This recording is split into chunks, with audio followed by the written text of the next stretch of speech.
Al día siguiente, Ellie se acercó a Louis con semblante preocupado.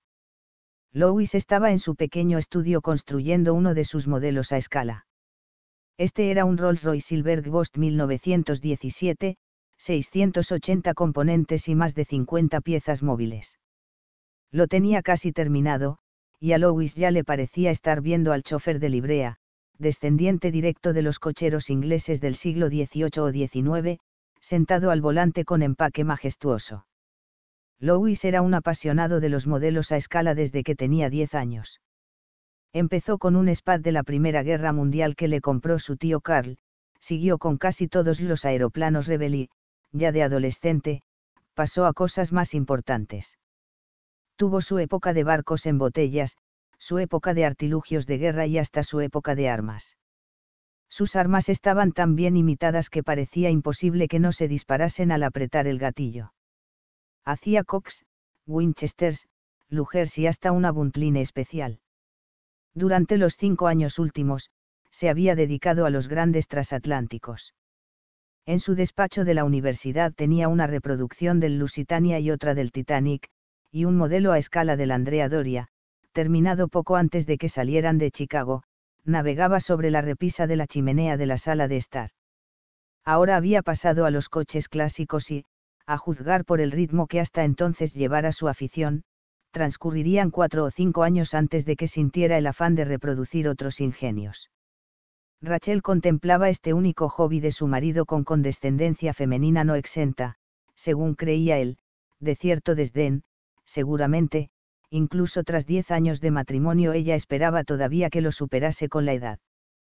Tal vez esta actitud reflejaba, en cierta medida, la convicción de su padre que seguía creyendo, ahora con la misma firmeza que cuando Rachel se casó con Louis, que le había tocado en suerte un yerno imbécil. Puede que ella tenga razón, pensaba Louis. Tal vez un buen día me despierte, a mis 37 años, suba todos estos cachivaches al desván y me dedique al vuelo en ala delta. Pero ahora ella traía la cara muy seria. A lo lejos, en el aire limpio de la mañana, se oía el perfecto sonido dominical de la campana de la iglesia llamando a los fieles. Hola, papá. Hola, tesoro, ¿qué me cuentas? Oh, nada, dijo ella. Pero su cara decía otra cosa, su cara decía que había mucho que contar, y no precisamente fabuloso, que va. Tenía el pelo recién lavado y suelto sobre los hombros. Con aquella luz parecía más rubio, y se disimulaba su tendencia a oscurecerse. Llevaba vestido, y Louis reparó en que su hija casi siempre se ponía vestido los domingos, a pesar de que ellos no iban a la iglesia. ¿Qué construyes ahora? Mientras pegaba cuidadosamente un guardabarros, Louis se lo dijo. Mira esto. Le enseñaba un tapacubos. ¿Ves las dos, entrelazadas? Bonito detalle, Si para el Día de Acción de Gracias volvemos a Chicago y volamos en un L-1011, podrás verlas también en los motores. Un tapacubos. Fabuloso. Le devolvió la pieza. Si eres dueña de un Rolls Royce entonces lo llamas embellecedor. Cuando se tiene un Rolls se puede presumir. Tan pronto como gane mi segundo millón, me compraré uno. Rolls Royce Corniche. Así, cuando Gage se maree podrá vomitar sobre piel de verdad. Y, a propósito, Ellie, ¿qué te preocupa? Pero con Ellie no podían plantearse las cosas de este modo. Nada de preguntas directas. La niña era reservada, rasgo que Louis admiraba. Somos ricos, papi. No, pero tampoco vamos a morirnos de hambre. Michael Burns, un chico del cole, me dijo que todos los médicos son ricos. Mira, puedes decirle a Michael Burns del cole, que muchos médicos se hacen ricos, pero tardan 20 años, y esos no trabajan en la enfermería de una universidad. Te haces rico si eres especialista. Ginecólogo, traumatólogo o neurólogo. Ellos se enriquecen deprisa. Los de medicina general como yo tardan más. Entonces, ¿por qué no te haces especialista, papá?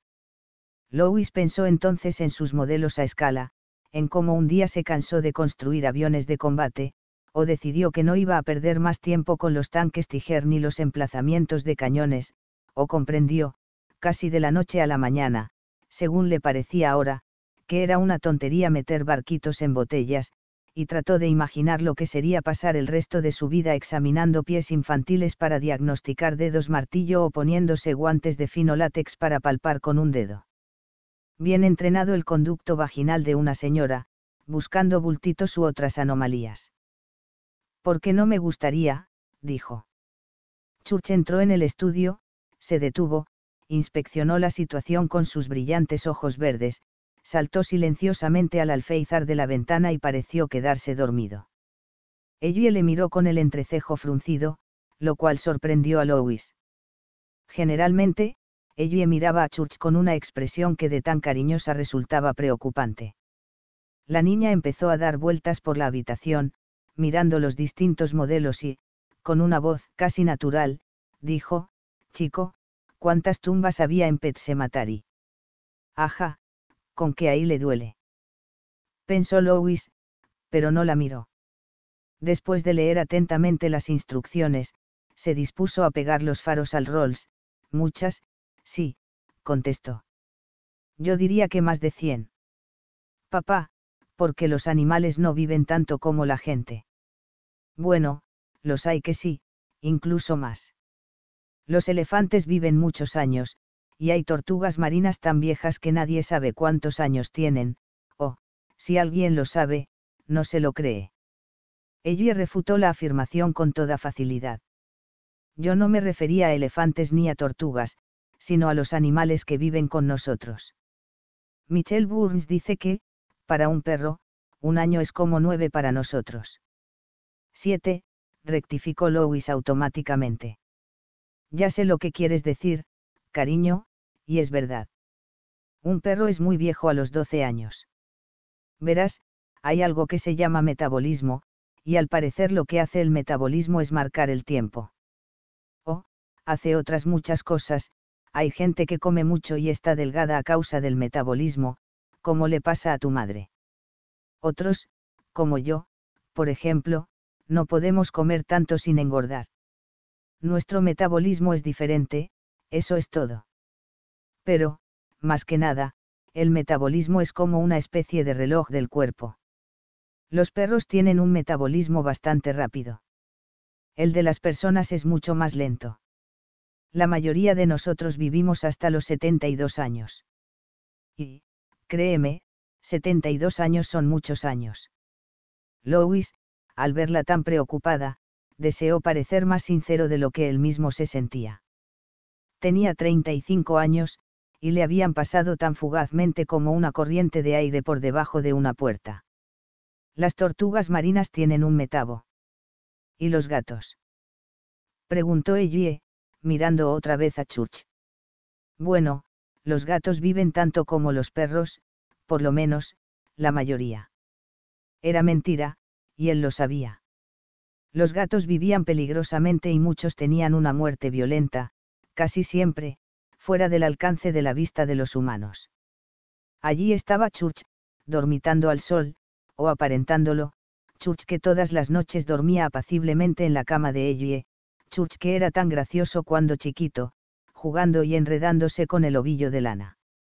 Y no obstante, Lois le había visto acechar a un pájaro que tenía un ala rota, con sus verdes ojos brillantes de curiosidad y de sadismo, según le pareció a Lois, de placer. El gato casi nunca mataba a los bichos que acechaba, con la única excepción de una rata grande que atrapó en el callejón situado junto a su bloque de apartamentos. Realmente, aquella vez Church se cargó a la rata. Volvió a casa tan magullado y lleno de sangre que Rachel, que estaba de 6 meses de gaje, tuvo que ir corriendo al baño a vomitar. Vidas violentas y muertes violentas.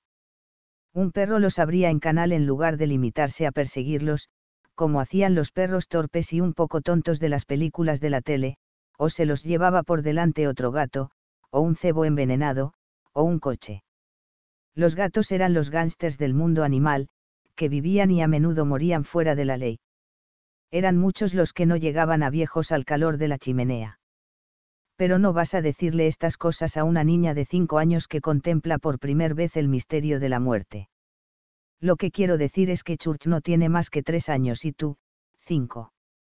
Quizá viva todavía cuando tú tengas 15 años y vayas a la escuela secundaria. Y eso es mucho tiempo. A mí no me parece tanto tiempo, dijo Ellie, y ahora le temblaba la voz. Oh, no. Lois dejó de simular que estaba trabajando en el modelo y le hizo una seña para que se acercara. Ella se sentó en sus rodillas y, una vez más, Lois se sintió impresionado por su belleza, acentuada ahora por la tristeza. Tenía la tez oscura, casi bizantina. Tony Benton, un médico compañero suyo de Chicago, la llamaba princesa india. Cariño, dijo, si de mí dependiera, yo haría que Church viviera hasta los 100 años. Pero yo no mando. ¿Y quién manda? Preguntó ella, y añadió con infinito desdén, Dios, seguramente. Lois tuvo que hacer un esfuerzo para no reír. Aquello era muy serio. Dios o alguien, dijo él. Los relojes tienen que pararse un día u otro, eso es todo lo que yo sé. No hay vuelta de hoja, muñeca. Yo no quiero que Church sea como esos animales muertos. Gritó ella, llorosa. Yo no quiero que Church se muera. Es mi gato. No es el gato de Dios. Que Dios se busque otro gato. Que se busque todos los gatos que quiera y que los mate. Church es mío. Se oyeron pasos en la cocina y Rachel se asomó a la puerta, intrigada. Ellie lloraba apoyada en el pecho de Lois. El horror se había traducido en palabras. Ya había salido. Ya se le había pintado en la cara, ya se podía mirar. Y, aunque no fuera posible cambiarlo, por lo menos podías llorar frente a él. Ellie, dijo Lois meciéndola suavemente, Ellie, Church no ha muerto, está ahí, dormido. Pero se puede morir, sollozó ella. Se puede morir en cualquier momento. Él la abrazaba y la mecía, convencido, con razón o sin ella, de que Ellie lloraba por el carácter inapelable de la muerte, por su impasibilidad ante las protestas y las lágrimas de una niña, por su arbitrariedad. Y lloraba también por esa facultad del ser humano, que puede ser maravillosa o funesta, para sacar de un símbolo deducciones sublimes o siniestras. Si todos aquellos animales estaban muertos y enterrados, luego Church podía morir, en cualquier momento, y ser enterrado, y lo mismo podía ocurrirle a su madre, a su padre o a su hermanita. O a ella misma. La muerte era una idea abstracta. Pet Sematary era real. En aquellas toscas estelas había verdades que incluso la mano de una niña podía palpar. Hubiera sido fácil mentir ahora, como había mentido antes sobre la vida media de los gatos. Pero la mentira se recordaría más adelante y tal vez se inscribiera en la ficha que todos los hijos extienden sobre sus padres. Su propia madre le había contado a él una de aquellas mentiras, la mentira inocente de que las mujeres encuentran a los niños entre la hierba fresca cuando realmente los desean. Pero, pese a lo inocente de la mentira, Lois nunca se la perdonó a su madre, ni se perdonó a sí mismo por haberla creído. Cariño, eso forma parte de la vida. Una parte muy mala. Gritó ella. Muy mala. No había respuesta para esto. Ellie siguió llorando. Al fin dejaría de llorar. Aquel era el primer paso dirigido a establecer una paz precaria con una verdad inmutable. Lois abrazaba a su hija mientras escuchaba el repique de campanas del domingo por la mañana que flotaba en el aire, sobre los campos de septiembre, y tardó algún tiempo en darse cuenta, después de que cesara el llanto, de que Ellie, al igual que Church, se había dormido. Lois subió a dejar a la niña en la cama y luego bajó a la cocina, donde Rachel estaba batiendo la masa del pastel con un brío un tanto exagerado. Se mostró sorprendida de que Ellie se hubiera quedado dormida a media mañana, no era propio de ella. No, dijo Rachel, dejando el cuenco en el mostrador con un golpe seco, no acostumbra a hacerlo. Pero me parece que ha estado despierta casi toda la noche. La oí rebullir, y Church pidió para salir a eso de las 3. Solo lo hace cuando ella está nerviosa. Pero, ¿por qué? Vamos, tú sabes, perfectamente por qué. Dijo Rachel, furiosa. Ese dichoso cementerio. La impresionó, Lou. Era el primer cementerio que ella veía y la trastornó. No creas que pienso escribir una cartita de agradecimiento a tu amigo Hugh Crandall por esa excursión. Vaya, ahora resulta que es mi amigo, pensó Louis, perplejo y dolido. Rachel. Y no quiero que la niña vuelva a ese sitio. Rachel, lo que dijo Hugh del camino es verdad.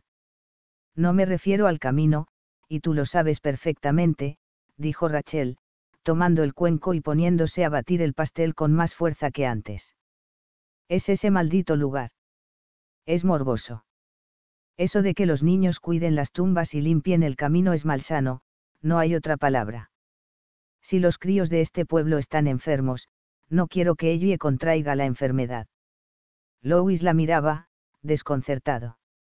Estaba casi convencido de que una de las razones por las que su matrimonio resistía mientras, al parecer, no pasaba años sin que 2 o 3 parejas amigas se separaran, era el respeto que ambos profesaban al misterio, esa idea apenas intuida y nunca explicada con palabras de que, a fin de cuentas, a la hora de la verdad, la cosa del matrimonio no existía, ni tampoco la unión, de que el alma de cada cual estaba sola y, en definitiva, desafiaba a la razón.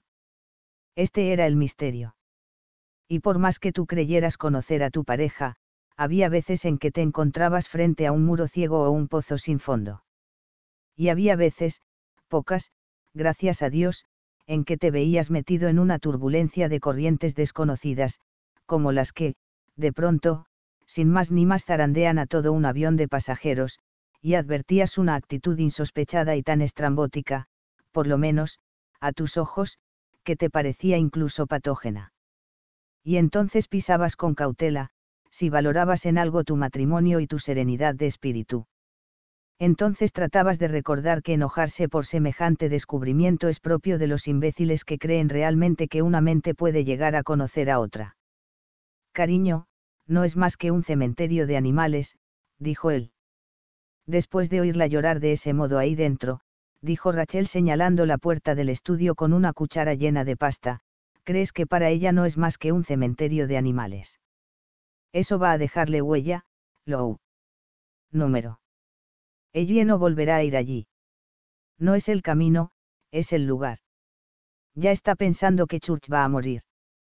Durante un momento, Lou sintió la extraña impresión de que seguía hablando con Ellie y que se había puesto unos zancos, un vestido y una máscara de Rachel muy bien imitada. Hasta la expresión era la misma, crispada y un poco hosca por fuera, pero vulnerable por dentro. De pronto, Louis decidió insistir, porque ahora la cuestión le parecía importante, no era algo que pudiera soslayarse por respeto a aquel misterio, a aquella suprema soledad. Insistía porque creía que ella estaba pasando por alto algo tan grande que casi llenaba todo el paisaje, y para eso había que mantener los ojos cerrados deliberadamente. Rachel, dijo, Church va a morir. Ella le miró, irritada. No se trata de eso, dijo lentamente, hablándole como a un niño torpe. Church no va a morir hoy ni mañana. Eso es lo que traté de decirle. Ni pasado mañana, ni, probablemente, hasta dentro de años. Cariño, nunca se sabe. Pues, claro que sí. Gritó ella. Nosotros le cuidamos muy bien. El gato no va a morir, aquí no va a morir nadie. ¿Por qué inquietar a una criatura por algo que no podrá comprender hasta que sea mucho mayor? Rachel, escucha. Pero Rachel no quería escuchar. Estaba echando chispas. Por si no fuera bastante duro encajar una muerte, la de un animal, un amigo, un familiar, cuando llega, no faltaría sino que la gente tratara de convertirla en atracción para turistas, una especie de forest lawn, para animales. Le corrían las lágrimas por las mejillas. Rachel, dijo él, tratando de asirla por los hombros, pero ella le rechazó con brusquedad. Deja. No sirve de nada hablar contigo. No tienes ni la más remota idea de lo que estoy diciendo. Él suspiró. Me siento como si me hubiera caído por una trampilla a una gigantesca batidora eléctrica, dijo él, tratando de arrancarle una sonrisa. No la obtuvo, solo una mirada candente, fija. Él se daba cuenta de que Rachel estaba, no ya irritada, sino francamente furiosa. Rachel, dijo de pronto, sin estar seguro de lo que iba a decir, hasta que oyó sus propias palabras, ¿cómo dormiste tú anoche? Vamos, hombre. Exclamó ella con desdén, volviéndole la espalda. Pero no sin que él observara un parpadeo de mortificación en sus ojos. Eso es muy inteligente, realmente inteligente. Nunca cambiarás, Lois. Cuando algo no va bien, tiene la culpa Rachel, no. Rachel, siempre con los nervios a flor de piel. Eso no es justo. No. Ella se llevó la fuente de la masa al mostrador más alejado, y la depositó bruscamente al lado del fogón. Luego, con los labios apretados, se puso a engrasar un molde. Él dijo pacientemente, no tiene nada de malo que una criatura averigüe algo sobre la muerte, Rachel. En realidad, me parece necesario. La reacción de Ellie, su llanto, me pareció perfectamente natural. Es. Oh, te ha parecido natural, dijo Rachel revolviéndose con brusquedad. Yo considero perfectamente natural que Ellie se ponga a llorar a lágrima viva por un gato que no podría estar más sano. Basta, la atajó él.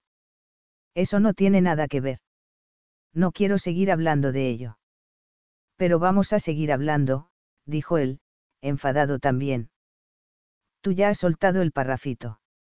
Ahora me toca a mí. La niña no va a subir nunca más. Por lo que a mí respecta, asunto terminado. Ellie sabe desde el año pasado de dónde vienen los niños, dijo Lois lentamente. Le enseñamos el libro de Miers y se lo explicamos, ¿lo recuerdas? Los dos estábamos de acuerdo con que los niños deben saber de dónde vienen. Eso es distinto. No, no lo es, dijo él ásperamente. Cuando hablaba con ella ahí dentro, acerca de Church, me acordé de mi madre y del cuento que me contó sobre las hojas de col cuando le pregunté de dónde sacaban las madres a los niños. Es una mentira que no se me ha olvidado. No creo que los niños lleguen a olvidar las mentiras que les dicen sus padres. De dónde vienen los niños no tiene absolutamente nada que ver con un cochino cementerio de animales. Le gritó Rachel, y lo que sus ojos le decían era, puedes estar haciendo comparaciones todo el día y toda la noche, Lois, puedes estar hablando hasta ponerte morado. A mí no me convencerás. No obstante, él lo intentó. El cementerio de los animales la impresionó porque es una concretización de la muerte. Ella ya sabe cómo nacen los niños. Bien, ese lugar de ahí arriba la impulsó a preguntar sobre el extremo opuesto. Es algo perfectamente natural. A mí me parece lo más natural del M. ¿Quieres dejar de repetir eso de una vez? Chilló ella.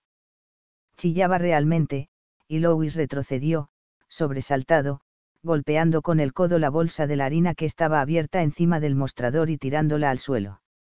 Se alzó una fina nube blanca. Oh, mierda. Murmuró, consternado. En una habitación del piso de arriba, Gage rompió a llorar. Fantástico, dijo ella, llorando también. Has despertado al niño. Muchas gracias por una mañana de domingo tranquila y sin agobios. Rachel fue a pasar por su lado, pero él, furioso a su vez la retuvo asiéndola del brazo. Al fin y al cabo, era ella la que había despertado a Gage con aquellos gritos. Deja que te pregunte algo, dijo él. Porque yo sé que a los seres vivos puede ocurrirles cualquier cosa, literalmente cualquier cosa. Soy médico y sé de lo que estoy hablando. ¿Quieres ser tú quien le explique qué pasará si el gato pilla el moquillo o leucemia? Los gatos son propensos a la leucemia, ¿no lo sabías? O si lo atropellan en esa carretera. Tú se lo explicarás, Rachel. Suéltame, siseó ella. Pero el furor que había en su voz no era nada comparado con el terror y la confusión de su mirada. No quiero seguir hablando de esto, y tú no vas a obligarme, Lois, decía aquella mirada. Suéltame, tengo que ir a ver qué le pasa a Gage antes de que se caiga de la C. Porque quizá tuvieras que ser tú quien se lo dijera, insistió él. Podrías decirle que de esas cosas no se habla, que las personas educadas no hablan de eso, solo lo entierran y basta. Pero no digas, entierran, porque podrías crearle complejo. Te odio. Sollozó Rachel, desasiéndose. Y entonces él lo sintió, naturalmente, pero ya era tarde, naturalmente. Rachel. Ella le dio un empujón, llorando con más fuerza. Déjame en paz. Ya está bien. Ella se volvió a mirarle desde la puerta. Las lágrimas le resbalaban por las mejillas. No quiero hablar de esto nunca más delante de ella, Lou. Te lo digo en serio. La muerte no tiene nada de natural. Nada. Y tú, como médico, deberías saberlo. Ella giró bruscamente y se fue, dejando a Louis solo en la cocina, en la que aún vibraba el eco de sus voces. Luego, Louis fue a la despensa a buscar la escoba. Mientras barría, pensaba en la última frase que ella le había dicho, en la enormidad de aquella disparidad de criterios que había permanecido tanto tiempo oculta. Porque, como médico, él sabía que la muerte era, salvo tal vez en el parto, la cosa más natural del mundo. No eran tan seguros los impuestos, ni los problemas humanos, ni los conflictos sociales, ni el éxito o el fracaso. Al final, lo único que contaba era el reloj y lo único que quedaba, la lápida, que iba borrándose poco a poco. Hasta las tortugas marinas y las secoyas gigantes acababan por sucumbir. Zelda, dijo en voz alta. Mierda, aquello debió de ser muy fuerte para ella. La duda que ahora se le planteaba era si debía dejar las cosas como estaban o tratar de arreglarlas. Vació la pala en el cubo de la basura y la harina cayó con un golpe sordo, empolvando las cajas y las latas vacías. Espero que ella no se impresionara mucho, dijo Hugh Crandall aquella noche, y una vez más Lois pensó que aquel hombre tenía la rara, e inquietante, habilidad de poner el dedo en la llaga. Él, Hugh y Norma Crandall estaban sentados en el porche, tomando el fresco del anochecer y bebiendo té helado en lugar de cerveza.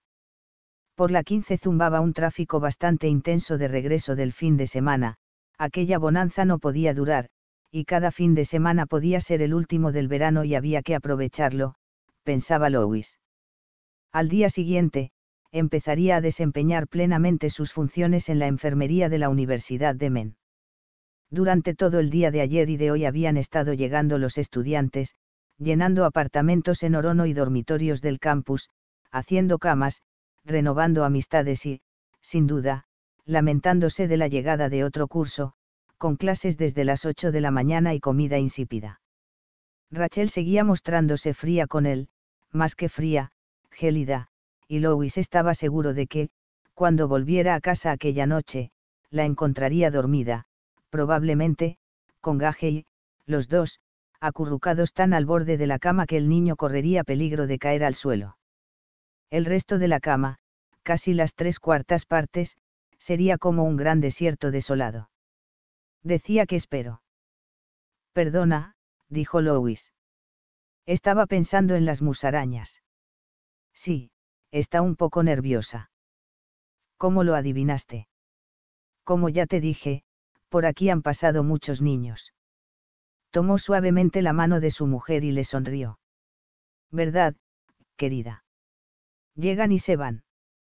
Muchos, dijo Norma Crandall. A nosotros nos encantan los niños. Para algunos, ese cementerio de animales es el primer contacto real con la muerte, dijo Hugh. Ellos ven morir a la gente en la tele, pero saben que eso es de mentirijillas, como en las películas del oeste que antes ponían los sábados por la tarde. En las películas, la gente se lleva las manos al estómago o al pecho y cae al suelo. Pero ese sitio de ahí arriba, en la colina, a la mayoría les parece mucho más real que todas las películas habidas y por haber, ¿comprendes?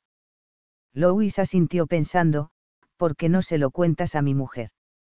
A algunos niños no les afecta en absoluto, por lo menos, no lo acusan, aunque imagino que a la mayoría les queda dentro y luego lo van rumiando poco a poco, lo mismo que se meten en el bolsillo todas esas cosas que coleccionan, y se las llevan a casa para mirarlas despacio.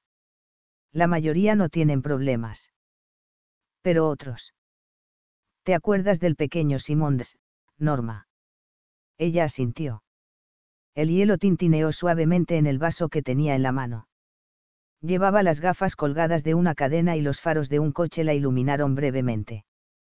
Tenía cada pesadilla. Dijo. Soñaba con cadáveres que salían de la tierra, qué sé yo. Luego, se le murió el perro. Comió un cebo envenenado, o eso dijo la gente del pueblo, no, Jud. Un cebo envenenado, dijo Jud moviendo afirmativamente la cabeza. Eso se dijo, sí. Fue en 1925. Billy Simmons tendría entonces 10 años. Luego llegó a senador del estado y más tarde se presentó a las elecciones para la Cámara de Representantes, pero las perdió. Fue poco antes de lo de Corea. Él y sus amigos organizaron un funeral por el perro, recordó Norma. No era más que un perro callejero, pero él lo quería mucho. Recuerdo que sus padres se oponían a lo del entierro, por las pesadillas y demás, pero todo salió bien. 2 de los chicos mayores le hicieron un ataúd, ¿verdad, Jud? Jud asintió y apuró su telado. Dean y Dana Hall, dijo. Ellos y aquel otro chico que andaba con Billy, ahora no me acuerdo cómo se llamaba, pero me parece que era uno de los hermanos Bowie, ¿te acuerdas de los Bowie, que vivían en Middle Drive, en la vieja casa Brochet, Norma? Sí. Dijo Norma tan excitada como si hubiera ocurrido la víspera, y tal vez así le parecía a ella. Era un Bowie, Alan Noburt. O puede que fuera Kendall, dijo Jud. De todos modos, recuerdo que tuvieron una discusión sobre quién iba a llevar el ataúd. El perro no era muy grande, por lo que no daba más que para 2 personas. Los Hall decían que debían ser ellos los que lo llevaran, porque el ataúd lo habían hecho ellos, y también porque eran gemelos y formaban una pareja a juego. Billy decía que ellos no conocían a Bowser, así se llamaba el perro, lo suficiente para ser quienes lo llevaran. Dice mi padre que son los amigos más íntimos los que llevan el ataúd y no cualquier carpintero, gritaba él. Jud y Norma se echaron a reír y Louis sonrió. A punto estaban ya de liarse a puñetazos, cuando Mandy Holloway, la hermana de Billy, salió con el 4º tomo de la enciclopedia británica, dijo Jud. Su padre, Stephen Holloway, era el único médico que había entre Bangor y Bucksport en aquella época, Louis, y la suya, la única familia de Lulow que poseía una enciclopedia. También fueron los primeros en tener luz eléctrica, apuntó Norma. De todos modos, continuó Jud, lo cierto es que Mandy salió muy tiesecita, como si se hubiera tragado el palo de la escoba, como decía mi madre, con sus 8 años, las enaguas volando al viento y aquel libro enorme en los brazos. Billy y el chico Bowie, me parece que era Kendall, el que se estrelló y se quemó en Pensacola en 1942, entrenando a pilotos de guerra. Iban a zumbar a los gemelos Hall por el privilegio de llevar al cementerio al pobre Chucho envenenado. Louis empezó a reír por lo bajo y luego soltó una carcajada. Sentía relajarse la tensión que le había dejado su pelea de aquella mañana con Rachel. La niña salió gritando, «Esperad. Esperad. Mirad esto». Ellos se quedaron quietos y que me ahorquen sí. Jud, reconvino Norma. Perdona, cariño. Cuando me embalo, no puedo reprimirme, ya lo sabes. Sí, ya lo sé, dijo ella. Bueno, la niña tenía el libro abierto por la página de funerales y allí había una fotografía de la reina Victoria, recibiendo el último adiós y bon voyage con más de 50 personas a cada lado del ataúd, unas sudando con el armatoste a cuestas y otras solo de pie, vestidas de punta en blanco, como para ir a las carreras. Y dice Mandy, en un entierro de lujo puedes poner a toda la gente que quieras. Lo dice el libro. ¿Eso resolvió el problema?, preguntó Louis. Eso zanjó la cuestión. Al final eran más de 20 chavales y, canastos, estaban lo mismo que la foto que Mandy había encontrado, aparte las chisteras y las levitas. Mandy lo organizó todo, sí señor. Los puso en fila y dio a cada uno una flor silvestre, un diente de león, una campanilla, una margarita, y allá se fueron. ¡Qué caray! Yo he dicho siempre que el país perdió a un buen elemento al no votar a Mandy Holloway para el Congreso de Estados Unidos. Se echó a reír moviendo la cabeza. De todos modos, desde entonces Billy Simmons dejó de tener pesadillas sobre el cementerio de los animales. Lloró a su perro, luego se consoló y la vida continuó. Es lo que nos pasa a todos, supongo. Lois volvió a pensar en la actitud casi histérica de Rachel. Tu Ellie lo superará, dijo Norma revolviéndose en el asiento. Pensarás que no sabemos hablar más que de la muerte, Lois. Judy y yo ya tenemos muchos años, pero no somos macabros. Pues claro que no, dijo Lois. ¡Qué ocurrencia! Pero no creas que es mala cosa ir haciéndose a la idea. Hoy en día no sé nadie habla de la muerte, ni piensa en ella. La han quitado de la tele porque imaginan que puede impresionar a los niños. Y la gente quiere los ataúdes cerrados, para no ver al muerto, ni decirle adiós. Es como si todo el mundo quisiera olvidarse de ello. Pero, al mismo tiempo, van y ponen la tele por cable, con todas esas películas en las que la gente sale. Judd miró a Norma y carraspeó, haciendo lo que suele hacerse con las persianas echadas. Es curioso cómo cambia todo de una generación a otra. Sí, dijo Lois, muy curioso. Bueno, nosotros somos de otra época, dijo Judd, casi en tono de disculpa. Nosotros estábamos más acostumbrados a la muerte. Después de la Gran Guerra, vino la epidemia de gripe, también morían las mujeres al dar a luz, y los niños se iban al otro mundo con infecciones y fiebres que los médicos curan ahora como por arte de magia. Cuando yo y Norma éramos jóvenes, si pillabas un cáncer, ya tenías el certificado de defunción. En los años 20 no había radioterapia que valiera. 2 guerras, asesinatos, suicidios. Quedó un momento en silencio. Entonces la muerte era enemiga y era compañera, dijo al fin. Mi hermano Pete murió de apendicitis en 1912, cuando Taft era presidente. Pete tenía 14 años y lanzaba la pelota de béisbol más lejos que ningún otro chico del pueblo. En aquellos tiempos no necesitabas matricularte en la universidad para estudiar lo que es la muerte. Ella se te metía en casa, te saludaba, se sentaba a cenar contigo y hasta sentías su dentellada en el trasero. Esta vez Norma no le llamó la atención, sino que asintió en silencio. Lois se puso en pie desperezándose. Tengo que marcharme, dijo. Mañana va a ser un día de mucho trabajo. Sí, mañana te empieza el jaleo, ¿no? Dijo Judd levantándose a su vez. Vio que Norma quería levantarse también y le dio la mano. Ella se puso en pie con una mueca. Esta noche te duele, ¿verdad? Dijo Lois. No mucho, respondió ella. Ponte calor al acostarte. Así lo haré, dijo Norma. Es lo que hago siempre. Lois, no te inquietes por ello. Este otoño va a estar muy ocupada con sus nuevos amigos para pensar en ese sitio. Quizá un día vayan todos juntos a repintar las estelas, arrancar hierbas o plantar flores. A veces lo hacen, cuando les da la ventolera. Y ella se sentirá más tranquila. Habrá empezado a acostumbrarse. Eso será si mi mujer no lo impide. Ven mañana por la noche a contarnos qué tal ha ido el primer día de clases, dijo Judd. Te daré una paliza al cribaje. Quizá yo te emborrache antes, dijo Lois. Así podré hacerte trampas.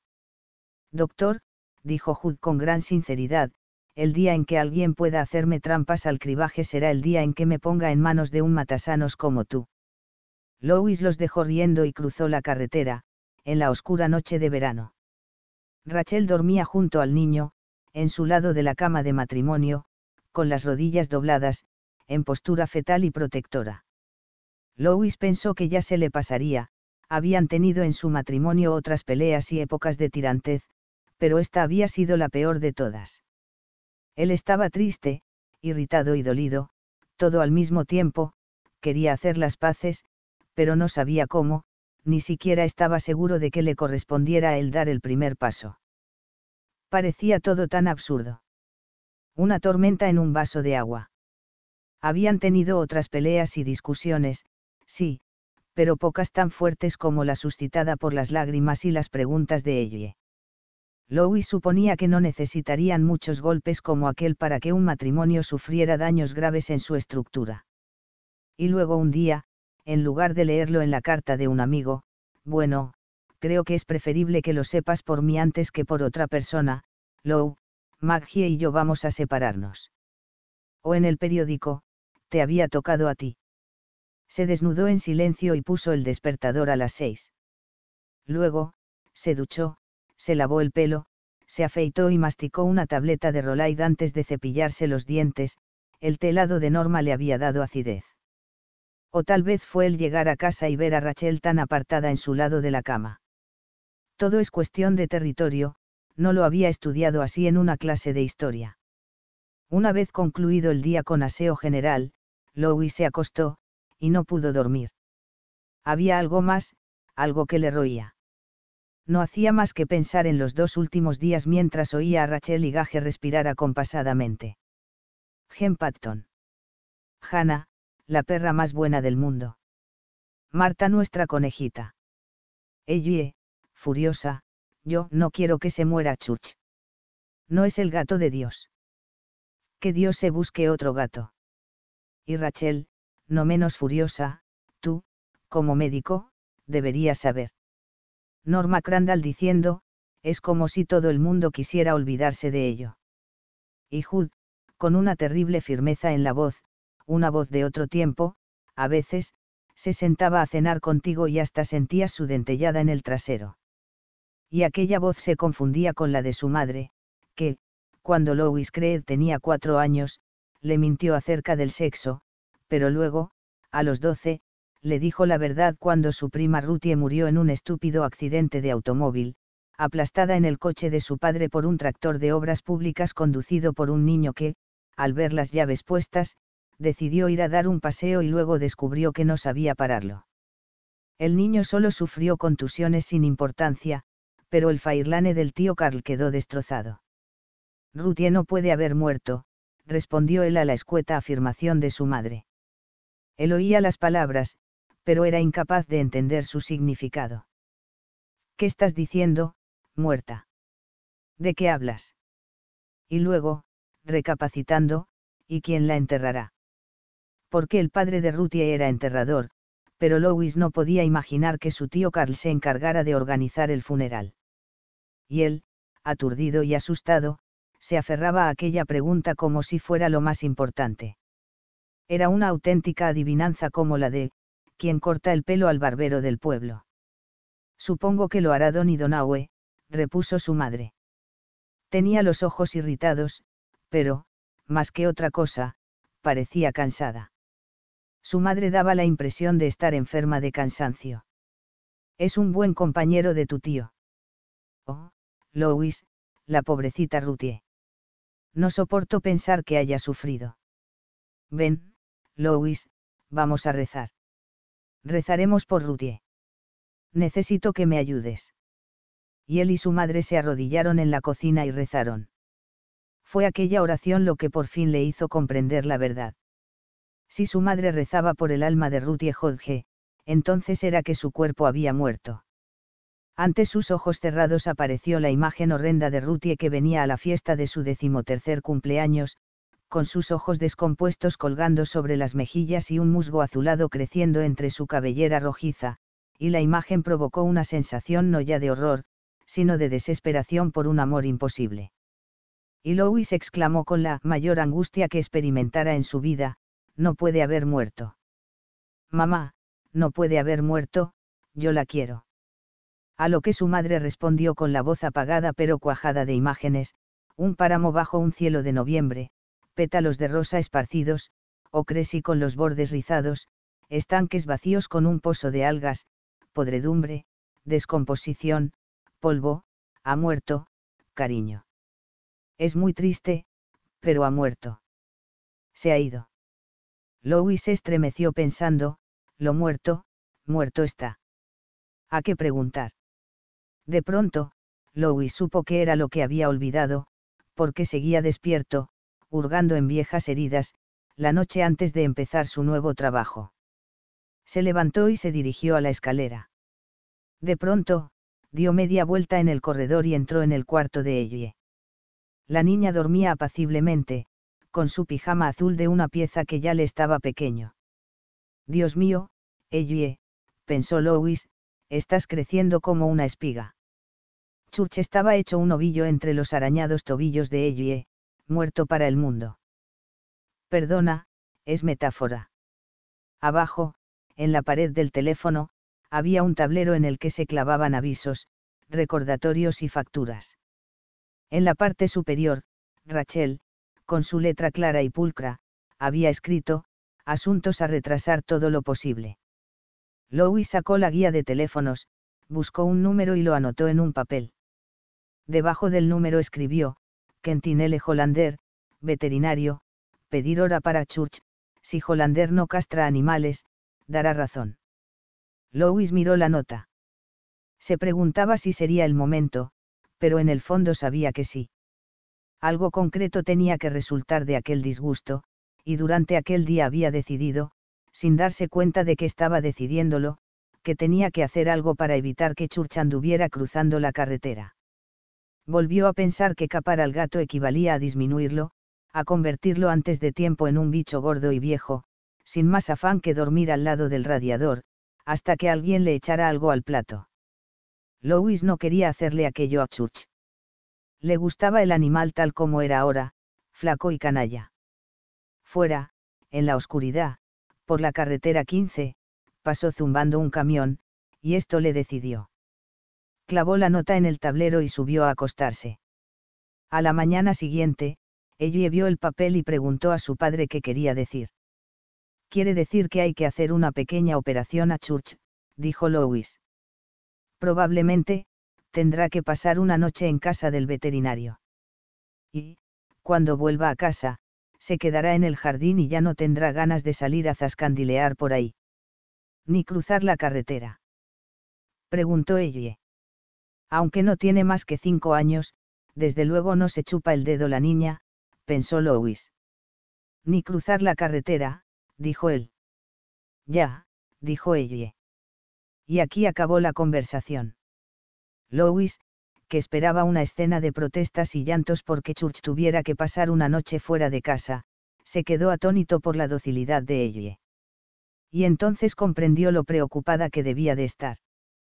Quizá Rachel no estuviera descaminada al juzgar el efecto que le había causado Pet Sematary. La propia Rachel, que estaba dando a Gage el huevo del desayuno, le miró con gratitud y aprobación, y Louis sintió que se le quitaba un peso de encima. Aquella mirada le dijo que había pasado el enfado, que el hacha estaba enterrada. Ojalá lo estuviera para siempre. Después, cuando el gran autobús amarillo se hubo engullido a Ellie para toda la mañana, Rachel se acercó a Louis, le echó los brazos al cuello y le besó suavemente en la boca. Te agradezco que hayas hecho eso, le dijo. Siento mucho haberme puesto tan antipática. Louis le devolvió el beso, pero se sentía un poco incómodo. Estaba pensando que, si bien ella no solía prodigar la frase, siento mucho haberme puesto antipática, él la había oído ya otras veces. Y, generalmente, después de que Rachel se saliera con la suya. Gage, mientras tanto, se había acercado a la puerta con paso vacilante y miraba la carretera vacía por el cristal de abajo. Bus, dijo, tirándose distraídamente del pañal. Ellie, Bus. Está creciendo muy deprisa, dijo Louis. Demasiado. Bueno, por mí que siga creciendo hasta que no necesite usar pañales. ¿Qué pare después? Ella se rió. Todo había vuelto a la normalidad. Todo iba perfectamente. Ella se echó hacia atrás, Le retocó un poco la corbata y le miró de arriba abajo con severidad. Da usted el visto bueno, mi sargento. Estás muy guapo. Sí, eso ya lo sé. Pero, tengo facha de cirujano de corazón. Parezco uno de esos tipos que ganan $200.000 al año. No, te pareces al viejo Lou Creed, rió ella. El rey del rock and roll. El rey del rock and roll tiene que calzarse sus zapatos de bailarín y salir disparado. ¿Estás nervioso? Sí, un poco. No hay motivo, dijo ella. Te dan 67.000 al año por poner vendajes de primeros auxilios, extender recetas contra la gripe y la resaca, dar la píldora a las chicas. Y no te olvides de la loción antipiojos, dijo Louis sonriendo.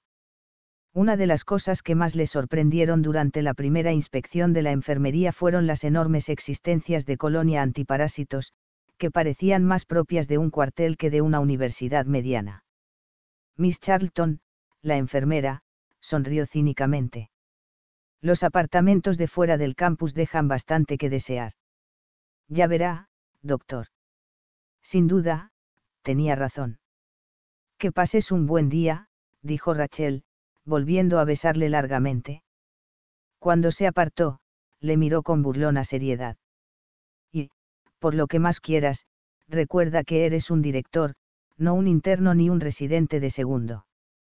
Sí, doctor, respondió Louis humildemente, y los dos se echaron a reír de nuevo. Por un momento, él pensó en preguntar, ¿fue Zelda, cariño? ¿Es eso lo que te atormenta? ¿Es esa la zona de las borrascas? ¿Cómo murió Zelda? Pero no iba a preguntarle eso, y mucho menos, ahora. Como médico, él sabía muchas cosas, la más importante, desde luego, que la muerte es tan natural como el nacimiento, pero no le iba muy a la zaga el que no hay que hurgar en una herida que empieza a cicatrizar. De manera que, en lugar de preguntar, le dio otro beso y se fue. Era un buen comienzo y un buen día. Mem brindaba su apoteosis estival, un cielo azul y sin nubes y una temperatura ideal de 24 grados. Al salir a la carretera, Louis pensó que hasta entonces no había visto ni asomo del célebre follaje del otoño que se suponía tan espectacular. Bueno, esperaría. Encaró el Honda Civic, el segundo coche de la familia, hacia la universidad y avanzó a velocidad regular. Aquella mañana, Rachel llamaría al veterinario, operarían a Church y se habrían acabado las historias de Pet Sematary. Tenía gracia cómo se te grababan en la mente las faltas de ortografía, hasta hacerse temas familiares que la forma correcta, y el miedo a la muerte. ¿Qué falta hacía pensar en la muerte en una mañana de septiembre tan hermosa? Louis puso la radio y estuvo maniobrando hasta que se tropezó con los ramones que vociferaban el Rockabye Beach. Subió el volumen y coreó la canción, desentonando pero con entusiasmo. Lo primero que advirtió al entrar en el recinto de la universidad fue el súbito y espectacular aumento del tráfico. Turismos, bicicletas y gente corriendo con shorts de gimnasia. Tuvo que frenar bruscamente para no atropellar a dos muchachos que venían haciendo jogging desde el Dung Hall hacia las pistas de atletismo, situadas detrás del pabellón polideportivo. Del frenazo, se le clavó el cinturón en el hombro. Hizo sonar el claxon. Le indignaba el modo en que corredores y ciclistas prescindían de toda precaución. Al fin y al cabo, estaban haciendo deporte. Uno de ellos, sin mirarle siquiera, le hizo un gesto con el dedo. Louis suspiró y siguió adelante. La segunda novedad era que la ambulancia no estaba en el aparcamiento, frente a la enfermería, y esto le intranquilizó. La enfermería estaba preparada para tratar cualquier enfermedad o accidente menos grave, había 3 salas de reconocimiento muy bien equipadas, a las que se entraba directamente desde el gran vestíbulo, y 2 salas con 15 camas cada una. Pero no había quirófano ni nada parecido. Los casos graves eran transportados en ambulancia al centro médico de Men Oriental. Steve Masterton, el médico ayudante que acompañó a Louis en su primer recorrido de las dependencias, le mostró con justificado orgullo el libro registro de los 2 cursos anteriores, solo 38 servicios de ambulancia en todo aquel tiempo. No estaba mal, si uno tenía en cuenta que el censo de estudiantes rebasaba los 10.000 y la población total era de casi 17.000 personas. Y, el primer día del curso, ya no estaba la ambulancia. Louis dejó el coche en el hueco en el que, en un rótulo recién pintado, se leía, reservado para el Dr. Creed, y entró rápidamente en la enfermería. Encontró a Miss Charlton, una mujercita canosa y delgada, de unos 50 años, en la primera sala de reconocimientos, tomando la temperatura a una jovencita con tejanos y corpiño playero. La muchacha, según observó Louis, tenía quemaduras solares recientes y estaba despellejándose. «Buenos días, Joan», dijo. «¿Dónde está la ambulancia?» «Oh, ha sido toda una tragedia», dijo la mujer, extrayendo el termómetro de la boca de la estudiante y leyendo la temperatura. Cuando Steve Masterton llegó esta mañana a las 7, encontró un buen charco debajo del motor, entre las ruedas delanteras. Se rajó el radiador. Se la han llevado con la grúa. «Magnífico», dijo Louis, pero se sentía aliviado. Por lo menos, no había salido para una urgencia, como temió al principio. «¿Cuándo nos la devolverán?» Joan Charlton se echó a reír. «Por el modo de trabajar del taller mecánico de la universidad, supongo que nos la mandarán hacia el 15 de diciembre, con un lazo navideño». Miró a la estudiante. «Tienes medio grado de temperatura», dijo. «Toma 2 aspirinas y procura no acercarte a los bares ni a los callejones oscuros». La muchacha se puso en pie, lanzó a Louis una rápida mirada escrutadora y salió. «Nuestra primera paciente del curso», dijo la Charlton agriamente, sacudiendo el termómetro. «No parece muy satisfecha». «Conozco el tipo», dijo ella. «Oh, y también el reverso de la medalla, los atletas que siguen jugando con fisuras de huesos, tendinitis y demás porque no quieren quedarse en el banquillo. Son muy machos, no pueden defraudar al equipo, aunque con ello se jueguen su vida profesional. Pero ahí tiene usted a la señorita 37 y medio». Señaló por la ventana con un movimiento de la cabeza. Louis vio a la despellejada dirigirse hacia el complejo de dormitorios Gannett Cumberland Andros Coggin. En la sala de reconocimientos, la joven daba la impresión de encontrarse mal y estar esforzándose por sobreponerse al dolor. Ahora andaba contoneándose, mirando y haciéndose mirar. La típica hipocondríaca universitaria. Miss Charlton introdujo el termómetro en un esterilizador. «La tendremos aquí 2 docenas de veces antes de que termine el curso.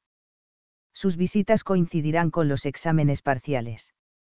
Una semana antes de los finales, estará segura de tener pulmonía o bronconeumonía. Luego, lo dejará en bronquitis. Se saltará 4 o 5 exámenes, aquellos en los que el profesor sea un hueso, como dicen ellos, y conseguirá que le pongan pruebas atenuadas. Las enfermedades se agravan cuando saben que van a ponerles temas concretos en lugar de trabajos de carácter general. Caramba, pues no estamos cínicos ni nada esta mañana», dijo Louis. Realmente, se sentía atónito. Ella le guiñó un ojo haciéndole sonreír. «Yo no me lo tomo muy a pecho, doctor. Haga usted otro tanto». «¿Dónde está ahora Stephen?» «En su despacho, contestando cartas y rellenando estúpidos formularios oficiales». Louis entró en su despacho. A pesar del cinismo de la Charlton, se sentía cómodo y seguro. Al mirar atrás, Louis pensaría, cuando pudo soportar pensar en aquello, que la pesadilla empezó alrededor de las 10 de aquella mañana, cuando le llevaron a Víctor Pascoe, el muchacho moribundo.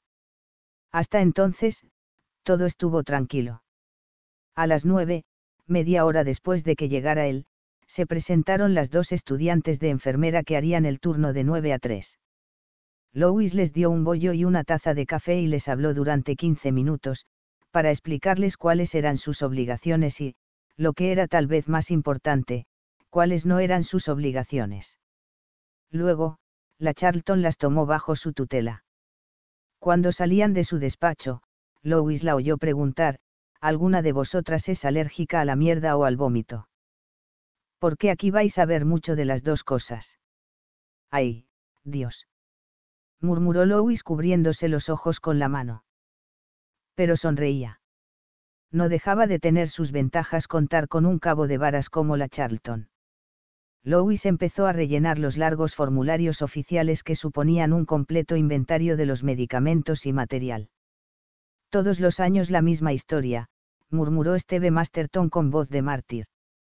Todos los años, la misma cochina historia. ¿Por qué no pones, instalación completa para trasplantes de corazón? Valor aproximado, $8 millones. Eso les dará que pensar.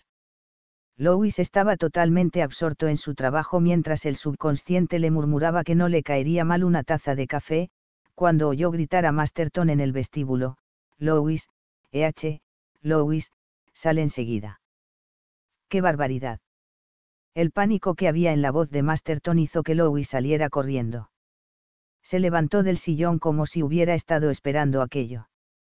Donde sonaba la voz de Masterton se oyó un chillido fino y cortante como una astilla de vidrio. Fue seguido de una fuerte palmada. Cállate o largo de aquí. Cállate, ya.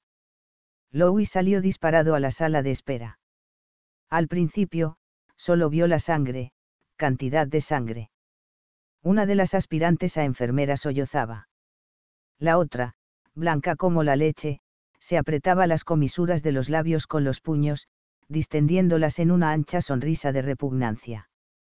Masterton, arrodillado en el suelo, trataba de sostener la cabeza del muchacho que estaba tendido sobre la moqueta. Steve miró a Lois con los ojos agrandados por el horror. Abrió la boca, pero no le salían las palabras. Al otro lado de las grandes puertas de cristal del centro médico se apretujaba la gente, haciendo pantalla con las manos para mirar al interior. La escena evocó en Lois un recuerdo aberrante.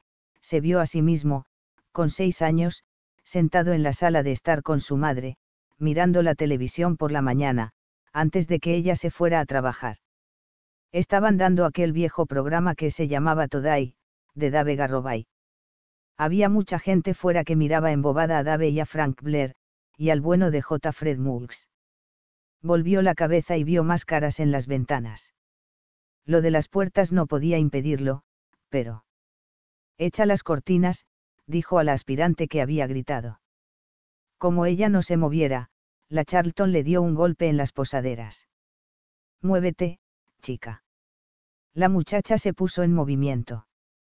Al momento, las cortinas quedaron echadas.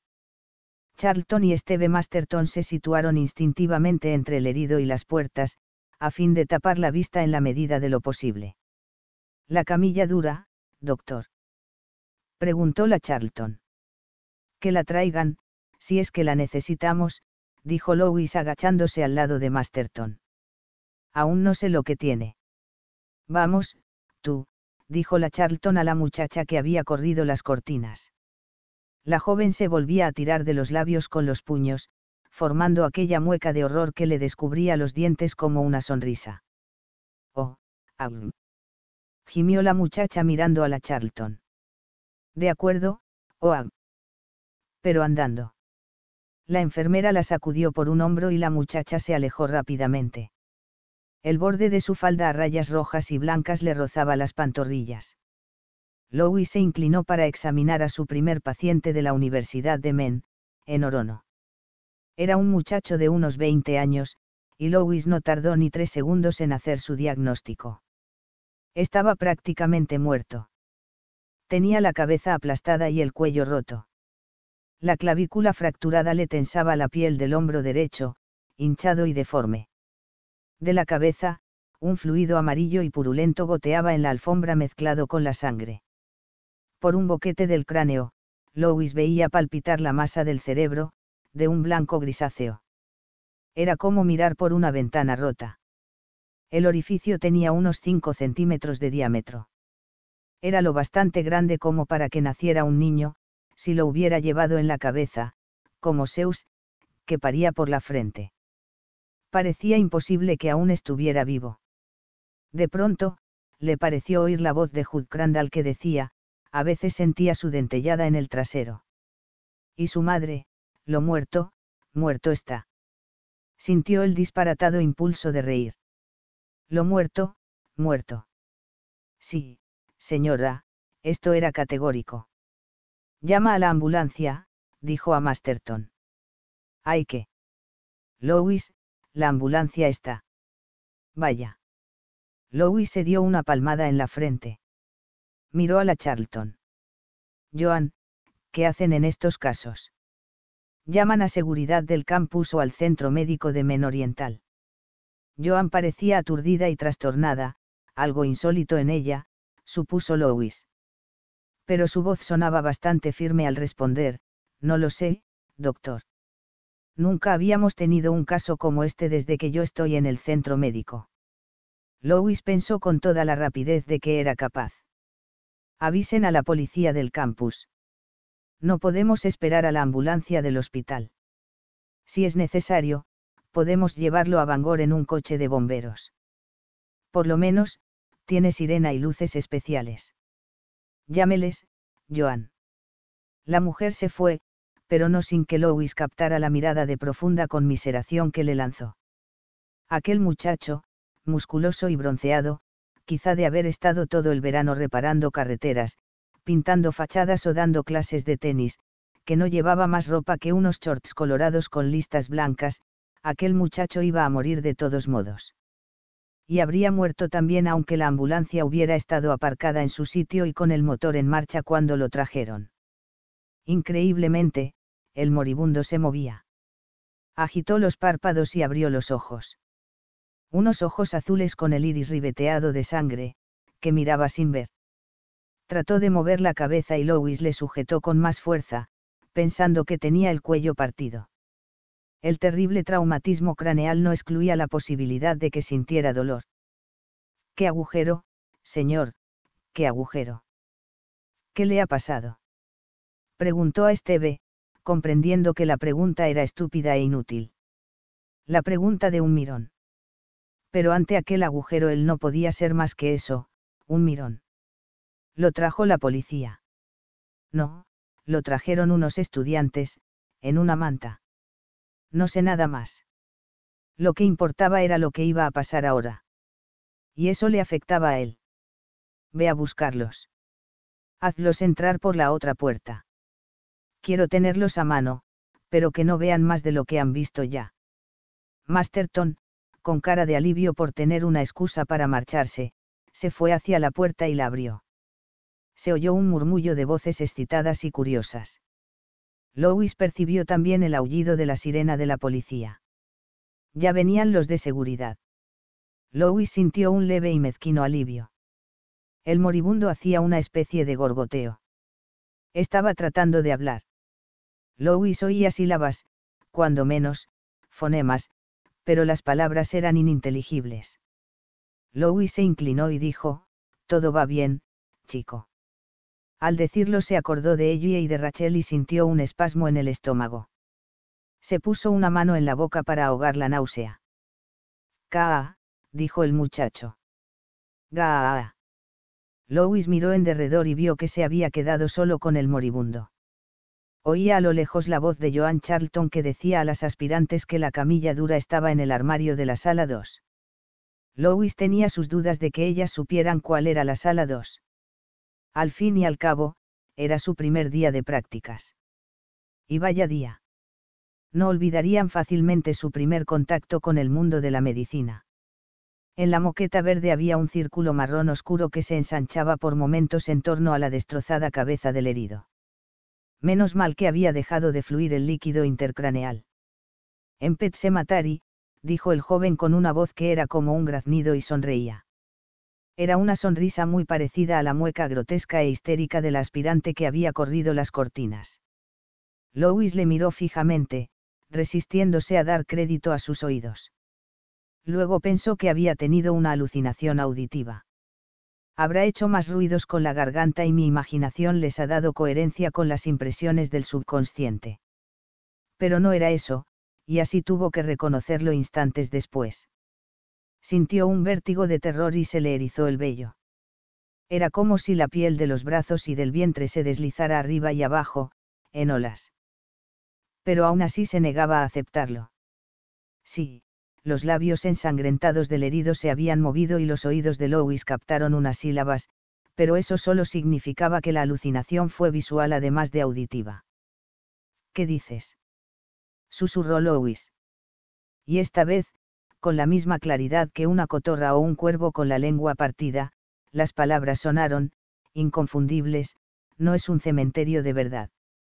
Los ojos tenían la mirada extraviada y derrames de sangre, la boca se abría en una gran sonrisa de carpa muerta. El horror traspasó el cuerpo de Louis atenazándole el corazón con unos dedos helados.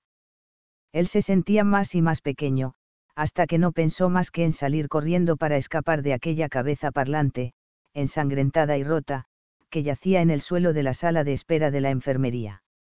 Él no era hombre de profundos principios religiosos, ni se sentía atraído por supersticiones ni ocultismos. No estaba preparado para aquello, fuese lo que fuese. Sobreponiéndose con todas sus fuerzas al impulso de echar a correr, se obligó a inclinarse más aún hacia el herido. ¿Qué has dicho?, preguntó. Aquella sonrisa. ¡Qué espanto! El fondo del corazón humano es aún más árido, Louis, susurró el muchacho. El hombre siembra solo aquello que puede. Y lo cuida. Louis, pensó él, sin oír nada más después de su nombre. Oh, Dios mío, ¿sabe cómo me llamo? ¿Quién eres?, preguntó Louis con voz temblona. ¿Quién eres? Indio trae pescado. ¿Cómo sabes mí? Apártate de nosotros. Sabemos. Vosotros. K, hizo el muchacho, y ahora a Louis le pareció que el aliento le olía a muerte, lesiones internas, arritmia, fallo, ruina. ¿Qué? De buena gana le hubiera sacudido por un hombro. El muchacho de los shorts rojos se estremeció de pies a cabeza. De pronto, pareció quedar congelado, con todos los músculos en tensión. Durante un momento, sus ojos miraron a Louis sin aquella expresión ausente. Entonces se relajó bruscamente. Olía muy mal. Louis pensó que iba a volver a hablar, que tenía que volver a hablar. Pero los ojos volvieron a perderse en el vacío, vidriosos. El hombre había muerto. Louis se sentó sobre sus talones, con toda la ropa pegada al cuerpo. Estaba empapado en sudor. Se le nubló la vista y las imágenes empezaron a ladearse. Al darse cuenta de lo que le ocurría, se volvió, se puso la cabeza entre las rodillas y se oprimió las encías con las uñas del pulgar y del índice hasta hacerlas sangrar. Al cabo de un momento, el entorno volvió a despejarse. Entonces la habitación se llenó de gente. Parecían actores que hubieran estado esperando la entrada. Ello acrecentó el aturdimiento y el desconcierto de Louis, la fuerza de estas sensaciones, que él había estudiado en los cursos de psicología, pero nunca experimentado por sí mismo, le dejó aterrado. Así debía de sentirse uno cuando alguien le echaba una buena dosis de LSD en la bebida. Es como una obra de teatro, representada exclusivamente para mí, pensó. Primeramente, se despeja la escena, a fin de que la sibila moribunda pronuncie una oscura profecía que yo y solo yo puedo escuchar. Y, en cuanto el hombre muere, todos vuelven. Entraron las dos aspirantes transportando torpemente la camilla dura que se utilizaba en los casos de lesiones dorsales y cervicales. La seguía Joan Charlton, que anunciaba la llegada de la policía del campus. El muchacho había sido atropellado mientras hacía jogging. Louis se acordó de la pareja que se le había cruzado aquella mañana y sintió una punzada de angustia. Detrás de la Charlton venían Steve Masterton y dos agentes del servicio de seguridad. Louis, los que trajeron a Pascoe están. Se interrumpió y preguntó vivamente, Louis, ¿te encuentras bien? Estoy perfectamente, dijo él y se levantó. Sintió un vahido, pero se le pasó enseguida. Por decir algo, preguntó, se llamaba Pascoe. Uno de los agentes respondió, Víctor Pascoe, según la chica que corría con él. Louis miró el reloj y restó 2 minutos. En la habitación donde Masterton tenía secuestrados a los que habían traído a Pascoe sonaba el llanto desconsolado de una muchacha. Bienvenida a la universidad, Jovencita, pensó él.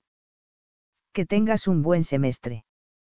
Mr. Pascoe falleció a las 10:09 de la mañana, dijo. Uno de los agentes se pasó el dorso de la mano por los labios. Masterton insistió. Louis, ¿estás bien? Tienes una cara horrible. Cuando Louis abría la boca para contestar, una de las auxiliares soltó el extremo de la camilla y salió corriendo mientras vomitaba en el delantal. Empezó a sonar un teléfono. La muchacha que lloraba se había puesto a llamar a gritos al muerto, Vic. Vic. Vic. El barullo era espantoso. Uno de los agentes preguntaba a la Charlton si podía darles una manta para tapar el cadáver, y la Charlton le decía que no sabía si estaba autorizada para disponer de una manta. Louis recordó entonces una frase de Maurice Sendak, que empiece la varaunda. Volvía a sentir en la garganta aquella risa inoportuna, y consiguió ahogarla. Había pronunciado realmente las palabras Pet Sematary y el tal Pascoe. Le había llamado realmente por su nombre. Esto era lo que le tenía trastornado, lo que le había hecho salirse de su órbita. Pero su cerebro parecía estar ya envolviendo aquellos momentos en una película protectora, esculpiendo, retocando, sustituyendo. Sin duda, había dicho otra cosa, si realmente había hablado, y, con la impresión y los nervios del momento, Louis había entendido mal. Lo más probable era que Pascoe solo hubiera articulado sílabas incoherentes, tal como pensó al principio. Louis trató de reaccionar, buscando en sí aquella personalidad que indujo a la Junta de la Universidad a elegirle a él entre los 53 candidatos a la plaza. Allí faltaba alguien que tomara la iniciativa. La sala estaba llena de gente aturullada. Esteve, dale un tranquilizante a esa chica, dijo. Al oír su propia voz empezó a sentirse mejor. Era como si estuviera en una nave espacial y acabaran de encenderse los cohetes para despegar de un minúsculo asteroide. Y el asteroide era, desde luego, el momento en el que Pascoe había hablado. Louis había sido contratado para dirigir aquello. Y eso se proponía hacer. Joan, una manta. Doctor, no hemos hecho inventario. Traiga esa manta de todos modos. Luego vaya a ver qué tiene la aspirante. Miró a la otra muchacha, que seguía sosteniendo un extremo de la camilla. Miraba el cuerpo de Pascoe como si estuviera hipnotizada. Señorita. Gritó Louis ásperamente, y ella apartó los ojos del cadáver. Cucú. ¿Cómo se llama su compañera? ¿Quién? La que vomita, dijo él con deliberada rudeza. Ju. Judy. Judy Delesio. ¿Y usted? Carla. La muchacha parecía un poco más tranquila. Carla, vaya a ver cómo está Judy. Y traiga la manta. Encontrará un montón de ellas en el armario pequeño de la sala de reconocimientos 1. Ahora, si son tan amables, salgan todos. Un poco de profesionalidad, por favor. Los demás se pusieron en movimiento. Al poco, cesaron los gritos en la habitación contigua. El teléfono, que había enmudecido, volvió a sonar. Louis oprimió el botón de espera sin descolgar. El de más edad de los dos agentes parecía más sereno, y a él le preguntó Louis, ¿a quién hay que dar parte? ¿Puede facilitarme una lista? El hombre asintió. Es el primer caso en 6 años, dijo. Mal empieza el curso. Y tan mal, dijo Louis. Descolgó el teléfono y soltó el botón de espera. Oiga. ¿Quién está? Decía una voz excitada. Louis colgó el aparato y empezó a hacer sus llamadas. Las cosas no empezaron a calmarse hasta casi las 4 de la tarde, después de que Louis y Richard Irving, jefe de seguridad del campus, hicieran una declaración a la prensa. El joven Víctor Pascoe estaba haciendo jogging con otras 2 personas, una de ellas, su novia. Un automóvil conducido por Tremont Peters, de 23 años, de Avon, Maine, que circulaba a velocidad excesiva por la avenida procedente del gimnasio femenino Lenille en dirección al centro del campus, embistió a Pascoe y lo lanzó contra un árbol. Pascoe fue llevado a la enfermería en una manta por sus amigos y 2 transeúntes y murió 10 minutos después. Vitters estaba detenido. Podrían formulársele cargos por conducción temeraria, conducción en estado de embriaguez y homicidio por imprudencia. El redactor del periódico universitario preguntó si podía decir que Pascoe había muerto a consecuencia de las heridas recibidas en la cabeza. Louis, pensando en aquella ventana rota por la que se veía el cerebro, dijo que era el forense del condado de Penobscot quien debía dictaminar las causas de la muerte. El redactor preguntó entonces si las 4 personas que habían transportado a Pascoe en la manta no le habrían producido la muerte involuntariamente. No, respondió Louis, contento por tener la oportunidad de eximir de culpa a aquellos 4 jóvenes que habían actuado rápida y humanitariamente. En absoluto. En mi opinión, la herida que recibió Mr. Pascoe era mortal de necesidad. Se hicieron varias preguntas más, pero en realidad esta respuesta puso fin a la rueda de prensa.